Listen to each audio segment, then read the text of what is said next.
신학대학원을 졸업하고 나서 일반 사역 현장에 가지 않고 다른 직종을 선택하는 전도사님들이 무수히 많다고 합니다. 이 전통교회의 사역적인 조건과 여러 가지 바뀐 사역의 형태 가운데 사역만으로는 힘들다라는 거죠. 또 저희 교회 밑에 조그만 교회들이 몇 개 있는데요. 또 형님 목사님이 또 이 근처에서 또 사역을 하고 있더라고요. 그러면서 가끔씩 제 교회에 와서 저희 교회도 구경하고 또 제가 사역하는 것도 보면서 대단하다, 성도들에게 사랑을 받고 있구나 인정하기도 하는데요. 그 형님 또한 풀타임으로는 사역하지 않고 파트타임으로 사역을 하는데요. 여러 가지 사역 조건이 쉽지가 않다라는 고백들을 많이 합니다. 이런 사역자들의 사역 수급 상황이 우리 교회에게도 미쳐 있는 것 같습니다. 그런데 한편으로는요, 이 험난한 사역 가운데서 제 생각인데요, 정말 어렵게 사역자들이 이탈하고 사역자들의 수급이 이루어지지 않는 상황에서 진짜 하나님께 붙들린 사역자들이 진가를 발휘할 때가 오지 않았나라는 생각이 듭니다. 특별히 하나님의 사람들, 꼭 사역자뿐만이 아니라요, 성도들을 비롯해서 이 그리스도인들, 하나님께서 인생을 이끌어 가시는 것들이 세상 사람들과는 좀 다른 것 같아요. 남들보다는 더 굴곡진 인생의 갖은 풍파, 산전수전 가운데 하나님을 깊이 만나는 진주처럼 드러나지 않습니까? 그 중에서도 사역자들은요, 조금 더 특이한 것 같아요. 저 어떠십니까? 개인적인 계속 이야기를 해서 좀 죄송하지만 이번에 또 새로운 정장도 하나 빼입고요. 또 나름 그렇게 힘든 감이 없는 사람으로 보일진 모르겠는데요, 성도들에게 말하지 못하는, 알 수 없는 힘듦이 많습니다.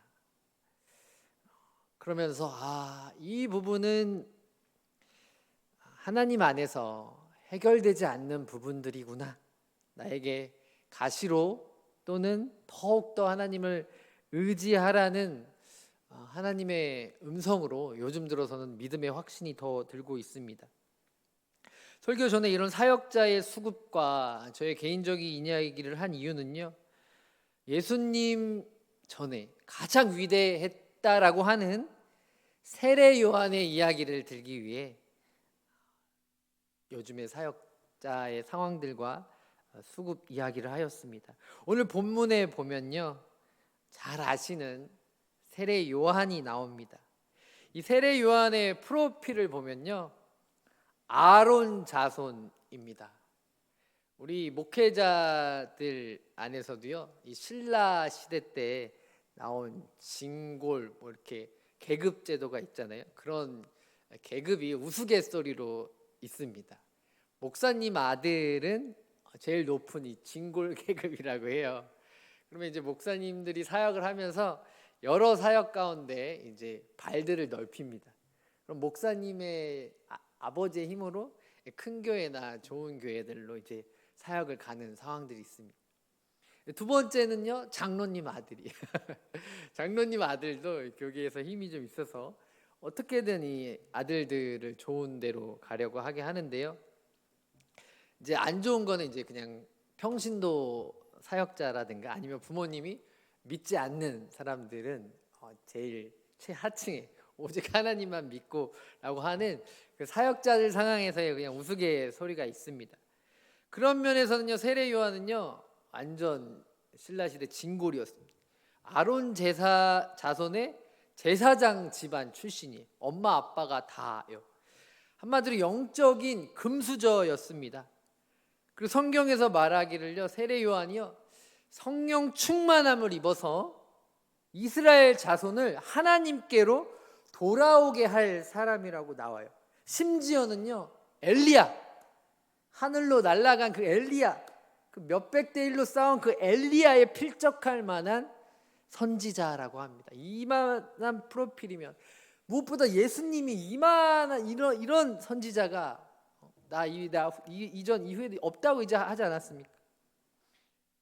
그런 세례 요한의 하나님께서 준비시키는 이 과정이요, 어마어마했다라는 겁니다.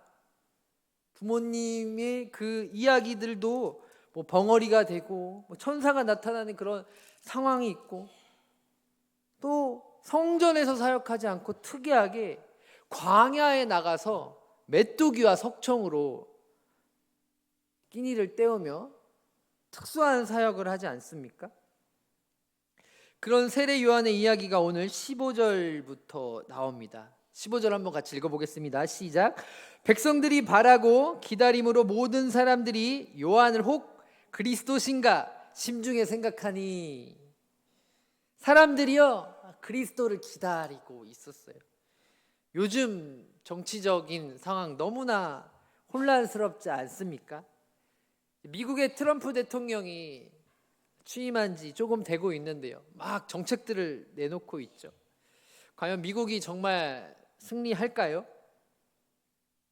백성들은요, 바라고 기다렸습니다. 로마의 압제로부터 우리를 구원해 줄 메시아, 그 메시아가 요한인가 심중에 생각했다라는 거죠. 성도님들, 요즘 무엇을 기대하고 바라고 계십니까? 정말 예수님이십니까? 아니면 새로운 정치 지도자입니까? 사람들은요, 우리 때와 똑같이 무언가를 바랬다고 해요. 그게 바로 메시아입니다. 오늘 특별히 우리 금요철야 예배 담임 목사님도 없는 부재 가운데 오신 성도님들, 우리의 바라고 바라는 믿음의 실체가 하나님이 되기를 축복합니다. 16절에 보니까요, 요한이 유명한 말을 해요. 나는 그의 신발끈을 풀기도 감당하지 못하겠노라. 오늘 성경을 자꾸 보면요, 세례 요한의 이야기가 쭉 나오다가요, 갑자기 세례 요한이 헤롯 왕, 19절에 분봉왕 헤롯의 그의 동생의 아내 헤로디아의 일을 책망하는 일로 그 내용이 사라집니다. 사실은요, 이 일은요 더 뒤에 일어난 일인데요, 누가복음을 쓴 누가는 일부러 요 앞에다 배치해 놓고요, 바로 뒤에 예수님이 세례를 받으신 이야기를 배치합니다. 왜일까요? 세례 요한과 예수님의 첫 만남은요, 바로 이 세례 장면인데요, 나중에는 세례 요한의 제자들이 와서 묻죠. 그런 일들도 있지만 누가는 특별히 앞에 배치해 놓고요, 그 다음 세례 요한의 이야기는 다 삭제해 버립니다. 왜일까요? 주인공은 바로 세례 요한이 아니라 예수님이기 때문에입니다. 예수님을 증거하기 위한, 그의 길을 준비하기 위한 선지자였을 뿐이라는 거죠. 그래서 예수님을 더 드러내기 위해 누가는 일부러 세례 요한의 이런 내용들을 놓고 이제 그의 이야기를 삭제합니다.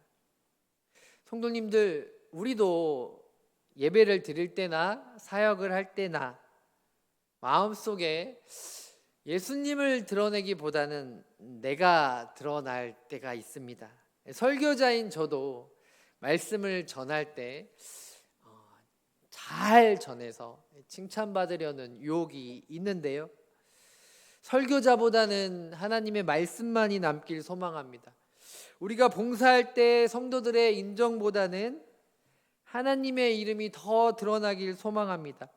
세례 요한은요, 이런 예수님을 준비하는 그 과정에 사람이었을 뿐이라는 것이죠.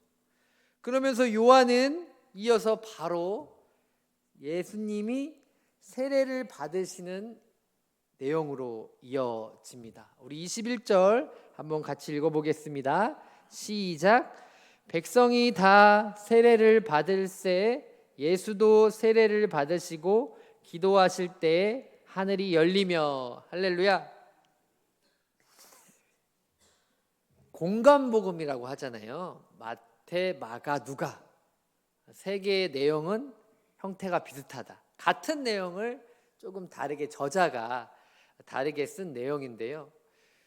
지난주 어린이부 설교할 때 유난히 우리 김대감 목사님이 맡고 있는 청소년부 아이들이 너무나 많이 앉아 있었습니다. 그래서 제가 설교를 하는데 항상 아이들 초점에 맞춰서 아이들과 티키타카 서로 주고받으면서 설교를 하는데요. 뒤에서 청소년 아이들이 노려보면서 제 설교를 들으니까 위축돼가지고 어디에 초점을 맞춰야 될지 모르겠더라고요. 설교자는 설교하는 대상에 따라 설교 내용을 다르게 하고 적용점도 다르게 하는데요. 마태, 마가, 누가복음 똑같은 복음서이지만 대상에 따라 강조점에 따라 내용이 조금 다릅니다. 예수님이 세례를 받는 내용들은요, 마태, 마가에 다 있는데요.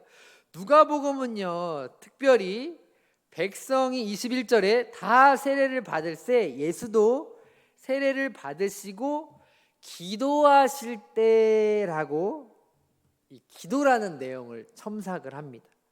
다른 복음서에서는 물에서 받고 올라온다는 장면을 표현했는데요. 특별히 누가는요, 이 누가복음에서 이 기도를 강조합니다. 예수님이 세례를 받고 기도하고 나서 이 다음에 무엇이 이어집니까? 4장에 시험을 받는 내용이 일어납니다. 성도님들 시험 당해보셨습니까?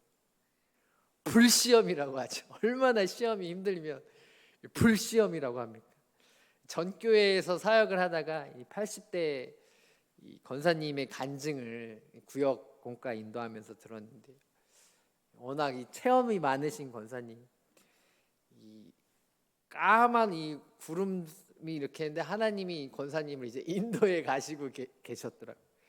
근데 한 사람이 구름 속에서 그 권사님을 강하게 막고 있더라고 하더라고요. 평소에 그 권사님을 인생의 폭풍에서 시험 들게 하던 사람이 그 환상 중에 나타났던 것이더라고요.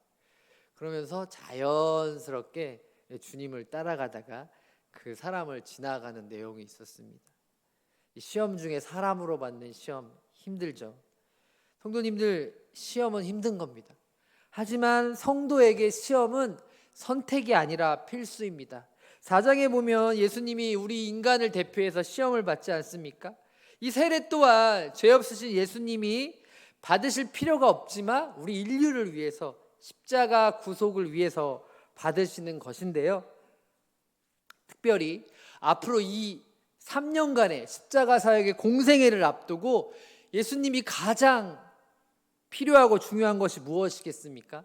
십자가 사건을 앞두고 겟세마네에서 간절히 눈물 흘리며 눈물이 땀방울이 핏방울처럼 흘릴 때처럼 했던 것이 무엇입니까?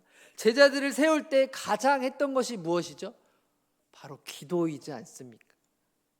예수님은 세례를 받을 때 기도하실 때라고 기도했다라는 것입니다. 기도는 참 중요합니다. 성도님도 오늘 오셨지만 제 설교보다는 사실 기도하러 오신 거 아닙니까? 기도 가운데 성도님들 능력이 일어납니다. 21절에 보니까요, 기도하실 때에 하늘이 열리며라고요 나와 있지 않습니까? 다 하늘 한 번씩 열어보지 않았습니까, 성도님들? 기도할 때 하늘이 열리는 은혜가 있길 소망합니다. 그 시간이 오늘이길 소망합니다. 아무것도 염려하지 말고 오직 모든 일에 기도와 간구를 감사함으로 하나님께 아뢰라. 그리하면 지각에 뛰어난 하나님의 평강이 우리의 마음과 생각을 지킨다고 바울의 빌립보서 4장 6절에서 7절에 나와 있지 않습니까? 기도는요, 우리의 강력한 무기입니다. 그래서 무엇을 할 때마다 기도가 가장 먼저이라는 사실 꼭 잊지 마시길 바랍니다. 저도 기도하지 않고 제 말주변이나 이 노력으로 분명히 영과 피와 땀이 흘려야 하지만 하나님의 사역은요 많이 다르더라고요. 기도로 승리하는 성도님들 되길 축복합니다. 우리 22절 한번 읽어보겠습니다. 시작. 성령이 비둘기 같은 형체로 그의 위에 강림하시더니 하늘로부터 소리가 나기를 너는 내 사랑하는 아들이라 내가 너를 기뻐하노라 하시니라. 아멘. 세례 받을 때에 비둘기 같은 형체가 강림합니다. 그리고 하늘로부터 소리가 들립니다. 뭐라고요? 너는 내 사랑하는 아들이다. 공간복음서에서의 가장 핵심은요, 예수님이 하나님의 아들이라는 것입니다. 할렐루야. 오늘 기도와 믿음이라는 제목이지 않습니다. 기도가 중요하고요, 또 예수님이 하나님의 아들이라는 사실이 중요합니다. 이후에 예수님의 족보가 계속 마태복음과는 다르게 나오는데요, 이 족보 또한 예수님이 인간의 혈통을 따라서 인류의 메시아로, 구원자로 오신다는 사실을 내포하고 있는 것입니다. 삶을 살아가면서 우리가 하나님의 아들인 것이 왜 중요할까요? 예수 믿는 것이 왜 중요할까요? 현실과 괴리될 때가 많지 않습니까? 때로는 우리의 신앙과 믿음이 현실에서 힘을 발휘하지 못할 때가 있습니다. 때로는 우리의 신앙생활이 무의미할 때가 있습니다. 우리의 기도의 응답도 더딜 때가 있습니다. 그래도 우리가 소망을 갖는 이유는요, 우리가 바로 하나님의 자녀라는 것입니다. 23절부터 있는 예수님의 족보는요, 마지막 끝에 38절에 가면요, 아담으로 끝나는 것이 아니라 하나님으로 끝납니다. 우리가 하나님의 자녀이면요, 우리가 하나님의 아들이면요, 하나님께서는 그 아들에게 모든 것을 주신다는 거 믿으십니까? 마태복음 6장에 보면요, 구하라 그리하면 주실 것이요, 찾으라 두드리라 열릴 것이요. 아버지가 자녀에게 모든 것을 다 준다고 예수님이 말하고 있지 않습니까? 성도님들, 우리는 하나님의 아들입니다. 무엇보다도 예수님이 하나님의 아들임을 증명하고 있는 것입니다. 조금 더 말씀을 디테일하게 보도록 하겠습니다. 우리 21절에서 22절을 우리 한번 다시 봤는데요, 우리 한 번 더 같이 봉독하도록 하겠습니다. 시작. 백성이 다 세례를 받을새 예수도 세례를 받으시고 기도하실 때에 하늘이 열리며 성령이 비둘기 같은 형체로 그 위에 강림하시더니 하늘로부터 소리가 나기를 너는 내 사랑하는 아들이라 내가 너를 기뻐하노라 하시니라. 아멘. 예수님께서 세례를 받으셨는데요, 본문에는 누구에게 세례를 받으셨다는 기록이 없습니다. 마태복음과 마가복음에는요, 예수님께서 요한에게 세례를 받으셨음을 분명하게 증거합니다. 하지만 누가복음에는 요한의 이름이 없습니다. 왜일까요? 바로 예수님을 더 중심으로 두려는 누가의 특징적인 기록입니다. 요한과 예수님에 대해서 번갈아 가면서 누가가요 기록을 하고 있어요. 1장에서 2장에서는요 요한의 출생 예고와 예수님의 탄생 예고를 반복적으로 드러내고 있습니다. 지금 보시고 있는 3장에서도요. 1절에서 20절까지는요. 요한의 사역을 그리고 있는데요. 21절부터는 예수님의 사역에 대해서 기록하고 있습니다. 그런데 아까 말씀드렸듯이 이후에는 더 이상 요한의 이야기가 나오지 않습니다. 19절, 20절에서 요한이 옥에 갇혔음에도 요한이 투옥되고 순교한 것은 훨씬 후의 이야기지만 그것을 먼저 기록함으로써 세례 요한의 사역이 여기까짐을 강조하고 있는 것입니다. 예수님께서 공생애를 시작하면서 요단강에서 세례를 받으셨다는 이 공간복음이 구체적으로 누가복음이 다른 두 복음과 다른 점은요. 하늘이 열렸을 때 예수님께서 오늘 참 설교가 어렵네요. 죄송합니다. 이야기하고 있는 것입니다. 우리 기도할 때 하늘이 열리지 않습니까? 또 성경에 보면은요. 하늘이 열릴 때가 있습니다. 그것은요. 사도행전 7장에 스데반이요. 유대인들에게 설교할 때 돌을 맞을 때 하늘이 열립니다. 7장 55절에서 56절에 보면요. 보라 하늘이 열리고 인자가 하나님 우편에 서신 것을 보노라 한대라고 말합니다. 스데반은요. 하늘이 열리고 예수님께서 하나님 우편에 서신 것을 본다고 고백합니다. 자신은 비록 돌에 맞아 죽을지라도요. 주님께서 자신을 받아주신 것을 아는 것 자체를 중요하게 생각했습니다. 그래서 스데반이 돌에 맞아 죽을 때에요. 그의 얼굴이 천사와 같았다고 성경은 증언합니다. 성도님들 각자에게 하늘이 열리는 경험은요. 다를 수가 있습니다. 갈 바를 알지 못하는 상황에서 알 수 없는 평안으로 하늘이 열리는 성도님들도 있을 것이고요. 또는 말씀을 통해서 하늘이 열리는 듯한 확신을 주시기도 합니다. 또 때로는 꿈을 통해서, 또 때로는 주의 사람을 통해서 우리 문제에 하늘이 열리는 상황이 있을 것입니다. 하나님은요, 우리에게 하늘을 열어서 응답하시는 분입니다. 오늘 설교가 참 어렵지만 기도 가운데 다시 한번 하늘이 열리는 역사가 있길 축복합니다. 예수님께서 세례를 받으시며 기도하실 때 성령님께서 비둘기 같은 형체로 강림하십니다. 성령이 임하신 것입니다. 성령이 임하실 때 혹시 기억나는 구절 있으십니까?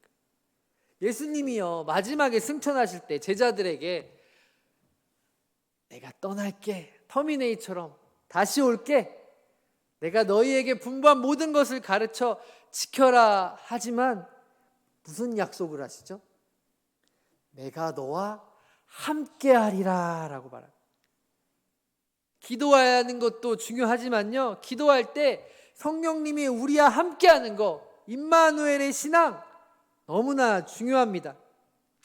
애굽에서 노예 생활을 하는 이스라엘 자손들을 구원하시기 위해서 하나님께서 모세를 보내지 않습니까? 내가 반드시 너와 함께하리라. 여러분도 이런 고백 언제 체험하셨습니까? 저는 설교 들어가기 전마다 매일 체험하고 있습니다. 윤서가 두려워하지 말라. 성도들이 적이 아니다. 내가 너와 함께하리라.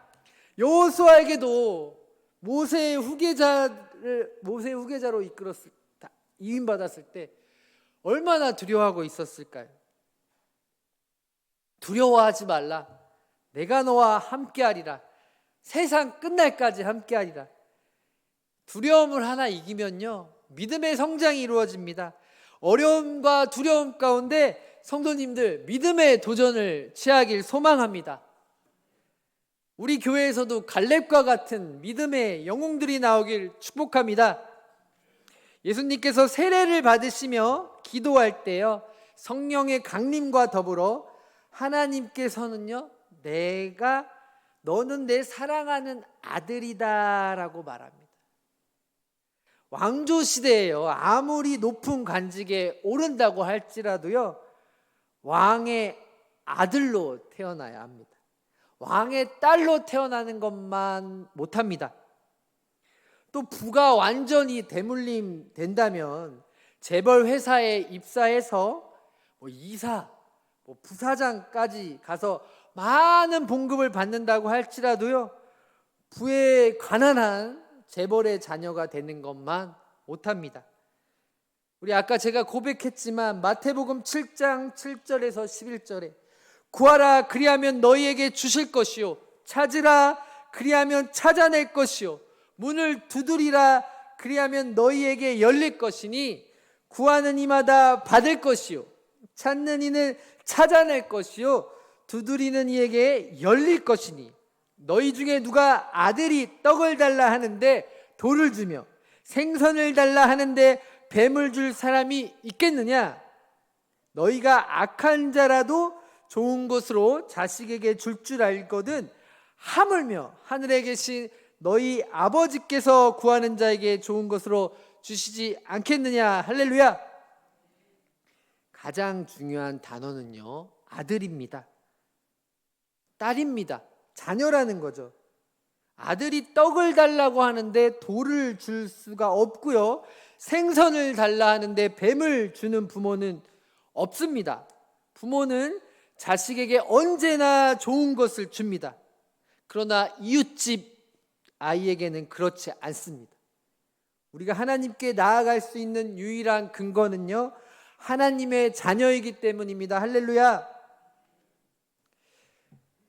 23절에서 38절은요 예수님의 족보입니다. 마태복음 1장에 족보가 나오죠. 그런데 마태복음과 누가복음의 족보는요 모두 예수님에 관한 것이지만요 의미가 좀 다릅니다. 마태복음의 족보는 아브라함부터 시작합니다. 그래서 예수님까지 내려갑니다. 하지만 오늘 본 누가복음의 족보는요 예수님에게서부터 아담에게로까지 거슬러 올라갑니다. 마태복음에 있는 족보는요 아브라함부터 다윗까지 14대, 다윗부터 바벨론의 포로로 될 때까지 14대, 다윗부터 바벨론의 포로가 될 때까지 14대, 바벨론 포로에서부터 예수님까지가 14대씩 나누어 있습니다.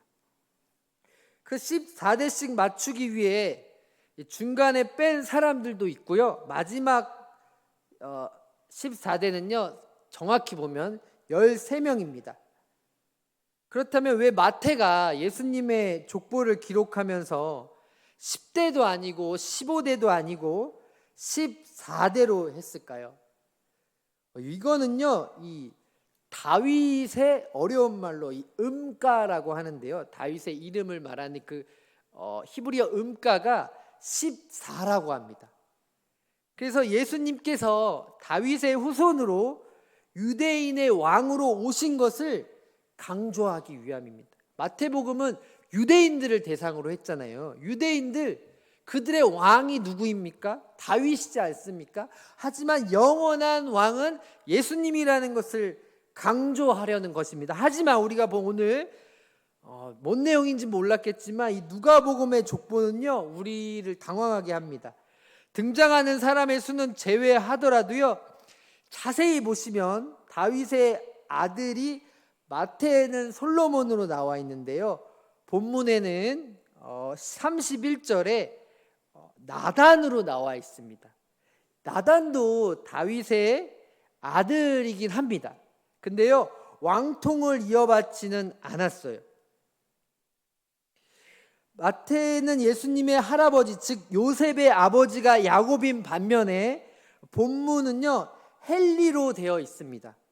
이 두 족보가 한 사람의 족보라고 보기 힘들 정도로요 내용이 다른데요, 이 두 족보는 아직 설명되지 않는 성경의 부분 중에 하나이긴 한데요, 적절한 설명을 그래도 드리자면요, 예전에 이 슬로브아세 딸들 이야기하지 않았습니까? 이 딸들만 있기 때문에 땅을 물려받지 못하는 슬로브아세 딸들이 모세에게 가서 우리도 땅을 달라, 우리 아버지가 뭘 잘못한 게 있냐, 땅을 달라 해서 그 받은 그 언약 속에 만약에 그 딸들이 또 땅을 빼앗기지 않도록 같은 지파 사람들끼리 결혼하는 제도가 정해졌잖아요. 그런 제도 상황 가운데 요셉이 무남동녀인 마리아와 결혼해서 이 헨리의 대릴 사위가 된 것, 헨리의 법정 상속인이 되었다라는 이런 신학적인 내용들이 있습니다. 이걸 조금요, 성도님들 구체적으로 좀 들어가면요, 당시 사람들 대부분은요, 예수님을요 요셉의 아들로만 알았어요. 제가 우리 금성교회 오기 전에 모교회에서 사역을 했는데요, 담임 목사님 부재 때 이렇게 대예배도 서니까요, 우리 금성교회 성도님들만큼은 아니지만 고개를 푹 숙이고 계시는 분들이 많았습니다. 기저귀 찰 때부터 저를 봐왔으니까 제가 강단에서 설교하는 내용이 들어오지 않을 수도 있지 않습니까? 이때 당시에 대부분은 예수님을요 그냥 요셉의, 인간 요셉의 아들로만 알았어요. 또 목수의 아들이자 그냥 목수로만 알았습니다. 그것이 당시 사람들이 예수님을 구세주로 받아들이는데 가장 힘들었던 것입니다.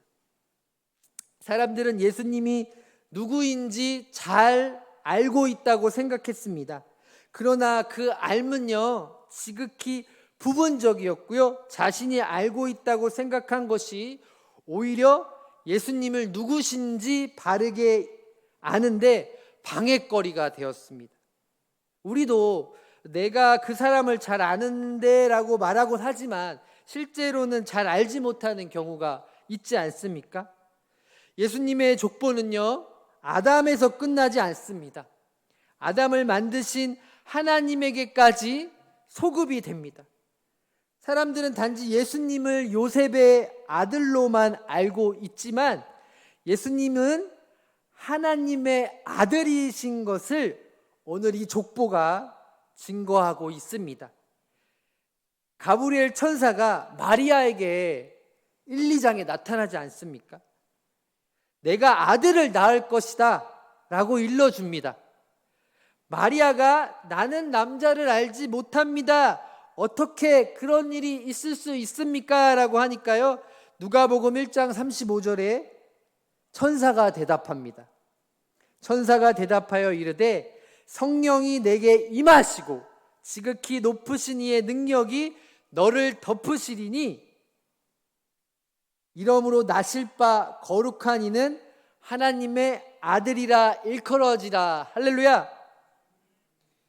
예수님께서 하나님의 아들이었기 때문에 탄생하셨을 때 하늘에서 천군 천사들이 나타나서 12월 25일마다 우리가 잘 보는, 지극히 높은 곳에서는 하나님께 영광이요 땅에서는 기뻐하심을 입은 사람들 중에 평화라고 부르지 않았습니까?